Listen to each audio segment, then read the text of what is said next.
welcome once again to EWTN's Bookmark. I'm Doug Keck, your host, with a special friend, author Patrick Madrid, author of The Godless Delusion, a Catholic challenge to modern atheism, published by our Sunday Visitor. Welcome back. Always great to have you here, Pat. Thank you, Doug. Appreciate that. It's great to have you here. And of course, so many people get to see you on various series we've had. We have some spots that you run. Where's That in the Bible? Right.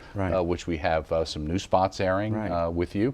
And of course, every week, Open Line on the radio show. The high point of my week. So you keep busy. You still got Envoy, the Envoy Institute going? The Envoy what is that again? Yeah, the Envoy Institute of Belmont Abbey College is a collaboration between myself with Envoy. Many people are familiar with Envoy magazine.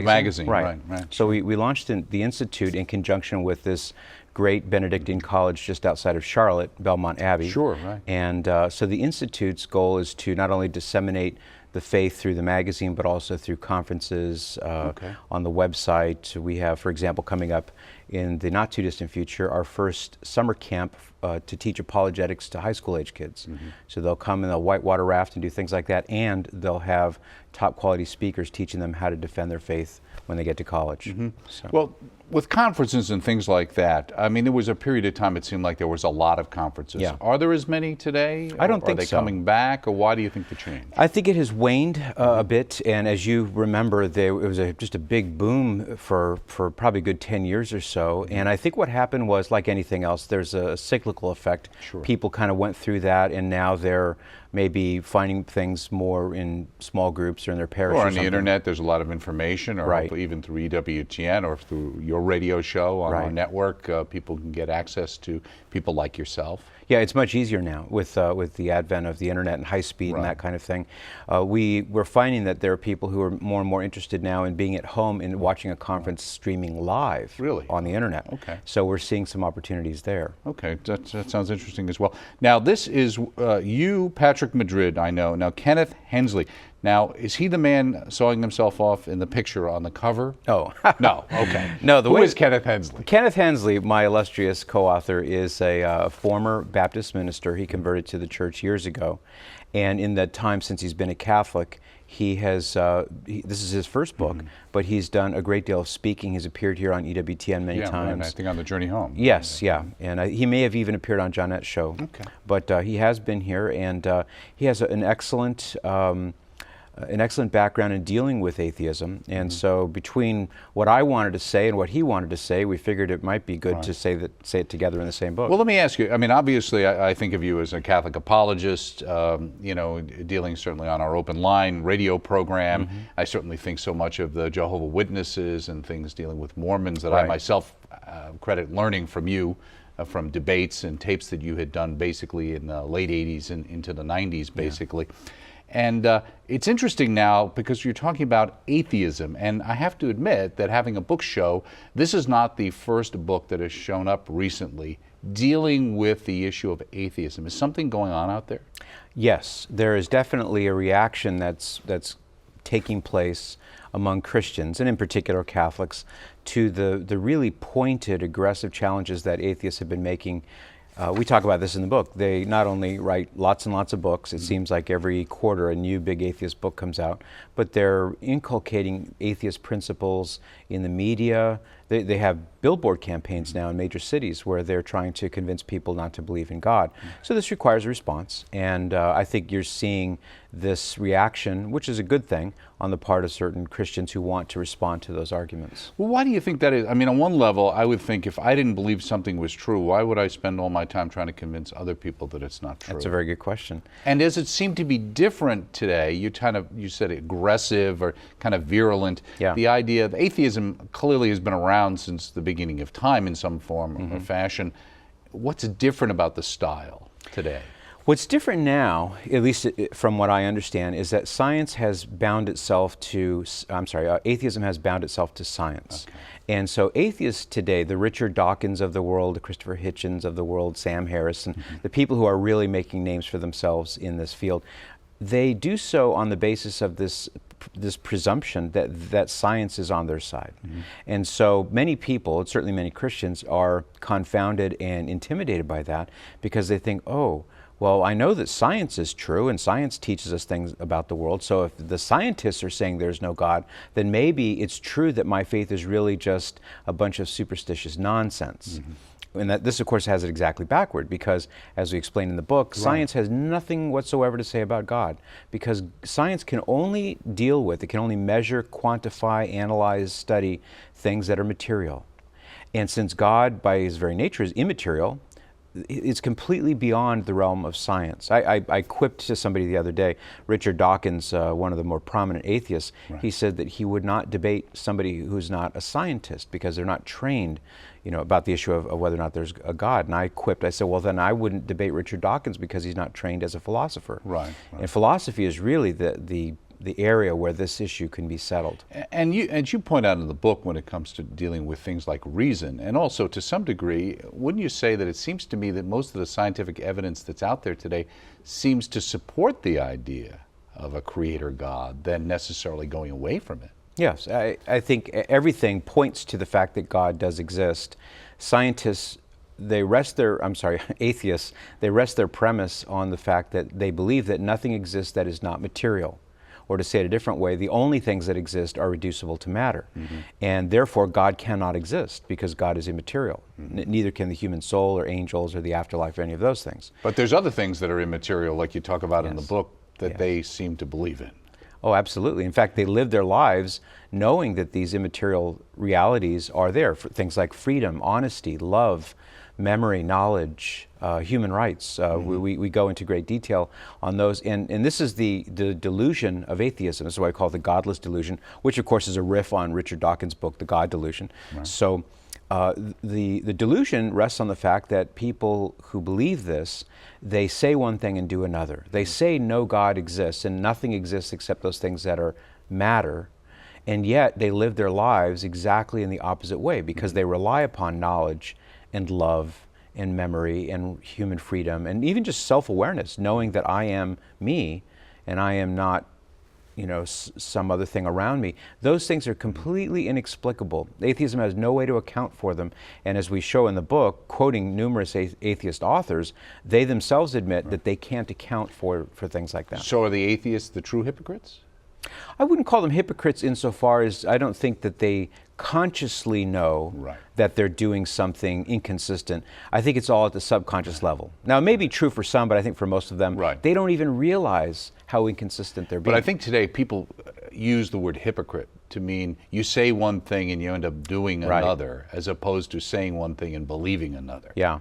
There is a hypocrisy at work, and I think that the hypocrisy is probably something that many of them are not even aware of, because for the last 50 years or so, people have been so steeped, gradually, but more and more so, steeped in this atheist mentality in high schools and when they get to college and so forth. So it almost by osmosis, many people have developed this mindset without even really realizing it. Well, and I think we sense in through the book, you talk about it as well, just from these kind of bright lights, so to speak. They all talk to one another and they all agree, so they tend to believe that this is since obviously they're intellectually superior at some level than the rest of us, that they must have a greater insight. Now, what's interesting to me is, were you really 11 years old when you had your first encounter with an atheist? I really was. About God? I really was. Okay. Yeah. And I remember... So you started young as an apologist. Well, yeah, and quite by accident, too. As I explained in the book, there was a neighbor, a lady across the street, who was giving us a ride, my sister and me. I don't know where we were going. And somehow, the issue of God came up, and she slammed me down hard. And I don't know why my mom didn't take it up with her later, but I was just very affected by that because I had never met an adult who denied the existence of God. So as an 11-year-old kid, I was just blown away by that. Well, it's interesting, too, that you would think, why would she, with a child, take advantage, in a sense, of a child by saying something like that? Even if you don't believe it, you just, you say, it's a kid, come on. What are you doing? Right. So it's kind of interesting that you would feel so compelled to do that. It probably, if I had to guess, I don't remember, but it probably was a combination of my being precocious and... Not you, Pat. No. But people have said, when you were little. When I was little, right, yeah. Yes, of course. So I think it probably was a bit of that, but also I think there is an underlying atheist insecurity. Now, you alluded to this earlier. Why do they go to all this trouble to try to disprove something that they don't think exists? I don't spend any time trying to disprove the Smurfs. I don't try to disprove the Tooth Fairy. You know, it's a waste of time. So I think there is an insecurity there, and it seems to be working its way out in people's, you know, in these books and things like that that they're writing. It's like sometimes I feel like with the Catholic Church, I find these people attacking what the Church teaches, and I say, well, you don't believe that the Catholic Church is true, so why do you care what it has to say? Yeah. But I'll tell you what the atheists say. The atheists would say that religion is dangerous, and they'll say the murder and violence and sectarian strife and things of that nature are caused by religious people. So they see it as a public service to try to stamp out belief in God, because they believe that by doing that they'll get rid of this type of religious-based violence. But as you point out, and you tick off Stalin and Hitler and Pol Pot and Mao Zedong, not particularly religious people did a lot of mass killing. To say the least, yes. More than anybody has ever done. Yeah, collectively, those four. Now, there is a debate as to whether or not Hitler could be classified as an atheist, and I respect the fact that he said and did things that were inconsistent with what an atheist would say. Nonetheless, though, he was heavily influenced by Friedrich Nietzsche, who was, you know, one Which of you the, have a chapter on, basically talking about him. He, in Europe at least, especially in Germany, he was one of the forefathers of modern atheism, because his theory of atheism was what was so popular and what was so important to Hitler. And you're right, they did collectively, they murdered well over 100 million people. 100 million people. Yeah. Well, I think there's been a lot of work on the fact that Hitler was also very much into the occult. Yes. And there was a lot of that there. The other thing interesting with Nietzsche is, and this is kind of, now it's his father was a minister, he thought about being a minister, his uncles were ministers. Yeah, he came from definitely from a religious family. Right. And his reaction to religion had a lot to do with his personal circumstances and his family experiences. That's probably true of anybody, but it definitely colored his reactions to it. Right. Now, in the introduction, you say that we believe in God not as a mere theoretical concept, or because believing provides a comforting alternative to the bleak meaninglessness of atheism. That's what an atheist might, I guess, say. But you go to point out to the fact that the most effective way to debunk the atheist arguments against God is through a thoroughgoing appeal to reason. Yes. So we use reason as the defense. That seems counterintuitive. It does. Well, you can quote the Bible all you want, but that has, for an atheist, that has about as much weight as quoting the Yellow Pages. I mean, they don't care what the Bible has to say. And you'll notice early in the book, there are a few examples where we do quote Scripture, but that's for the believer. We're saying to the believer, now remember, here's the position that we're defending. But reason really is the tool. It's, first of all, it's common ground. So atheists who pride themselves on being rational people, free thinkers, as some of them style themselves, we want to meet them on their ground, the ground of their choosing, with the weapon of their choosing.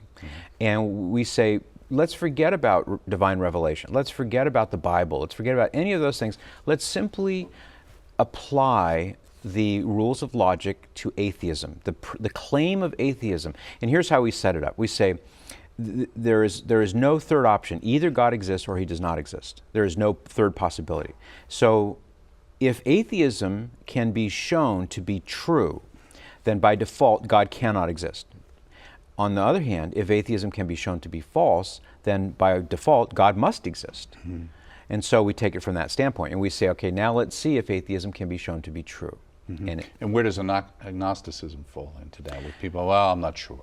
Yeah, I would say that's the lazy man's atheism. Is that what that is? Yeah, okay. Now there may be people who just honestly haven't come to a conclusion yet, and I can respect that. But if they think it through, atheism, it really is irrational, and it cannot answer the questions that we pose to the atheists. They cannot account for the things that we know to be true, and I mentioned a few of them earlier, things like love and self-consciousness and things like that.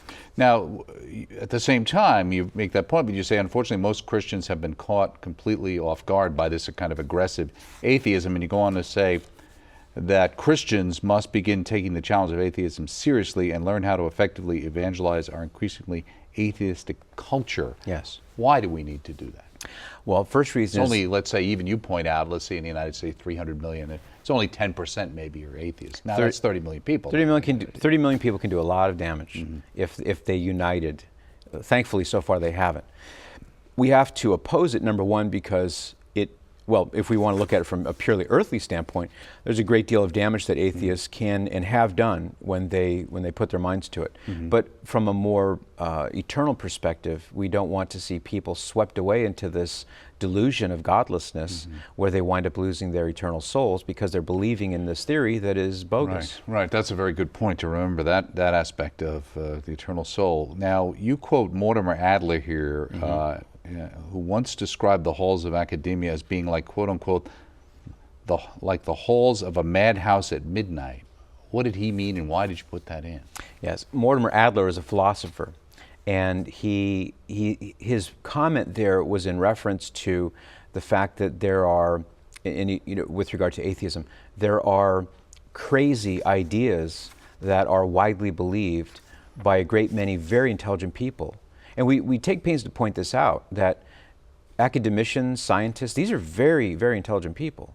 And so we're not suggesting that atheists are dumb or anything approaching that, even though that's what they say about us, incidentally. But they're very intelligent. But the thing is, they've latched onto a theory that is it's fundamentally flawed. And what we're trying to do is to reach out to the atheist and say, look, let's forget about all this other stuff. Let's just talk about atheism through reason and see what you think then. So why do you think so many Catholics and Christians are so intimidated by atheists and their arguments? My guess is that because science, on the one hand, we know that science is true and good and helpful and all those things. And so when it's framed in that manner, then the typical Christian who has no training in chemistry or biology or whatever, he feels completely ill-prepared. It's very much, there's a corollary here to how Catholics so often feel flat-footed and unprepared when somebody starts quoting the Bible. Okay, right. You know, almost as if they're worried that the Bible will disprove the Catholic teaching. And what we're trying to show in Catholic apologetics is no, the Bible supports the Catholic Church's teachings, and all you have to do is understand what the issues are here. And there's a similar thing going on here with atheism. Now you talk about, in this chapter, a tale of two worldviews. What are the two worldviews? Well, the first we're all familiar with, and that, of course, is theism, belief in God, the belief that God is a personal creator who loves us, who created us, and he gave us the earth for us, everything that is in it. The second worldview is the naturalist worldview, and that really is the underpinning of atheism. Naturalism holds that, as I said earlier, that nothing exists that is not reducible to matter. And so spirit cannot exist. Things that are immaterial cannot exist. The thoughts in your mind are simply electrically charged brain chemical excretions in your brain. And so everything is reducible in some way or another to matter. So that worldview is in complete opposition to the worldview that says that, no, God does exist and we have souls and there's more to this just than what we can see and touch. Right. If God doesn't exist and did not create man in his image and likeness, then man must have created God in his image and likeness. I remember the Feuerbach was one of the big proponents of that. And I remember hearing that when I was a freshman in high school. And it actually gave me pause because it was like, well, maybe that could make some sense. Right. But, as you point out in your book here, and I know others have too as well, if we decided to create our own God, you would have thought we'd make him a little less scary, at least to some people. You know what I mean? Right. Yeah. The atheists like to mock the Christian concept of God as an angry man in the sky who closely monitors your behavior so that if you do anything wrong, he can send you to a place of eternal punishment. Zap you with that lightning bolt or something. He's waiting for you to make a mistake, right? So and there are Christians, quite frankly, who have that same view. Right. So we have work to do there as well. Right. Now, you also note in The Rise of the New Story that science and naturalism are somehow essentially the same thing, but they're really not the same thing. No, the naturalism is a scientific worldview, pure science, in other words. It says that nothing is beyond the reach of science. Atheism is, at least in a general sense, it's a philosophical point of view.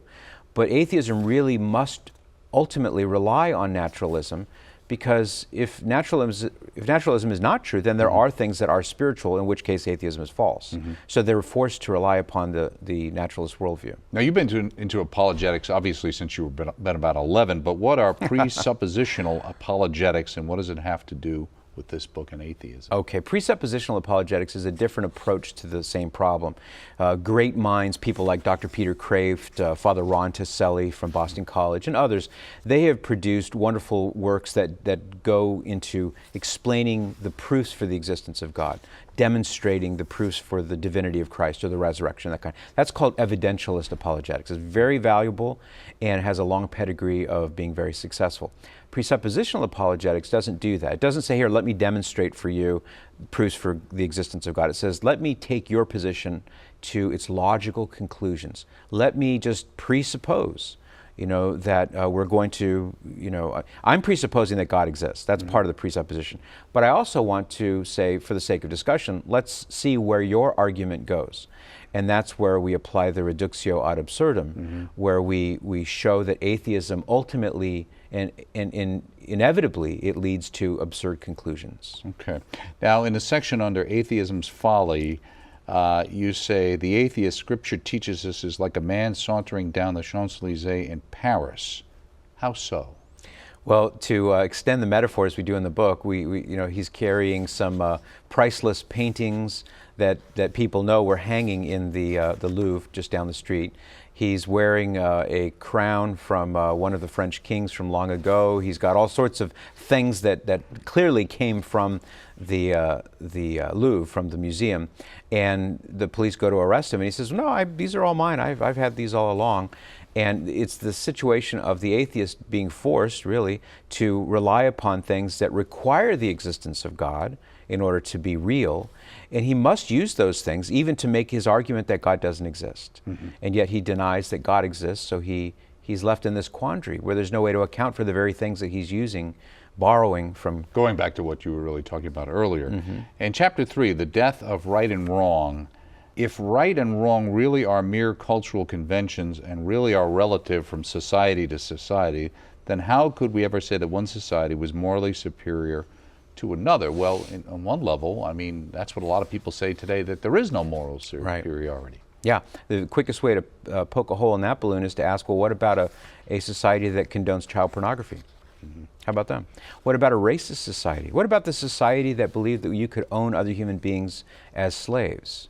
Were they morally equal to a society that says that slavery is wrong? What about the Nazi society that prevailed during the 30s and into the 40s? Nobody would be willing to take that argument very far, because as soon as they run into things like Nazism or apartheid or slavery, the argument falls apart. Now, you also quote Dostoevsky famously said in The Brothers Karamazov, if God does not exist, everything is permissible. Is that where we are today, or where we're going?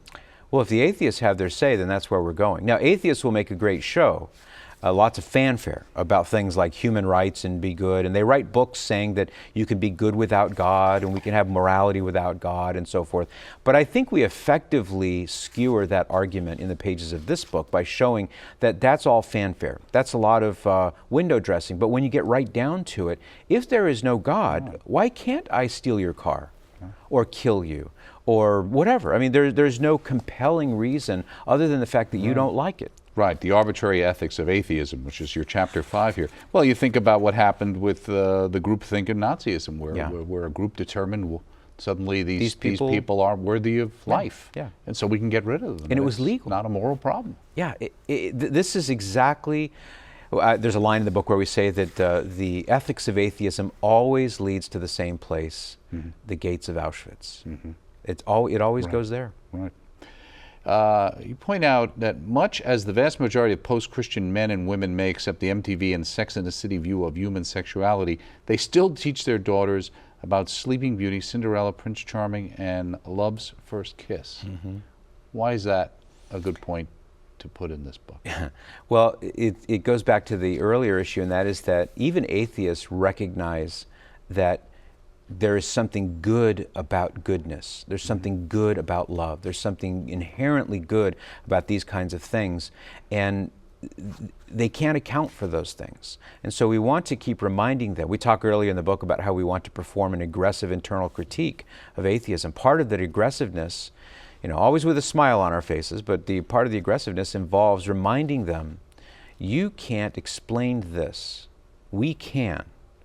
And if atheism in every one of these categories can't account for the world around us, then how in the world can a rational person say that atheism is somehow true? Mm-hmm.